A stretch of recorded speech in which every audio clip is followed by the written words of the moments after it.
మంత్రి గారి సన్నిహితులే తుపాకీ బట్టి బెదిరించారు.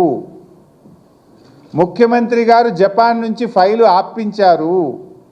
ఒక మంత్రి గారు టెండర్లు వేయొద్దని మాకు హుకుం జారీ చేశారు.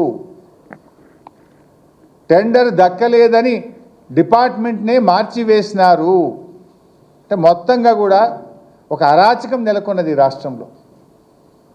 ఇలా ఇంత జరుగుతూ ఉంటే బీజేపీ కేంద్ర ప్రభుత్వం ఎందుకు మౌనంగా ఉందో మాకైతే అర్థమవుతలేదు. ఇప్పుడు ముఖ్యమంత్రి ఆయనే, హోంమంత్రిగా ఆయనే ఉన్నారు. మరి ఇక్కడ విచారణ జరిగే అవకాశం లేదు.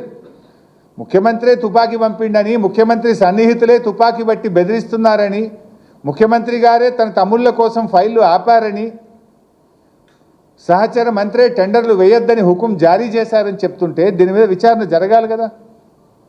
నేను కేంద్ర మంత్రి కిషన్ రెడ్డి గారిని, సంజయ్ గారిని డిమాండ్ చేస్తూ ఉన్నా, మీది జాయింట్ వెంచర్ గవర్నమెంట్ కాకపోతే, మీ మధ్య బడే బై చోటే బై అనుబంధం లేకపోతే దీని మీద కేంద్ర ప్రభుత్వ సంస్థల చేత ఎంక్వైరీ చేయండి, లేదా ఒక ఇండిపెండెంట్ జ్యుడిషియల్ కమిషన్ పెట్టి నిజాలు బయటకు తీయాలని చెప్పి ఇవాళ కేంద్ర ప్రభుత్వాన్ని మేము డిమాండ్ చేస్తున్నాం.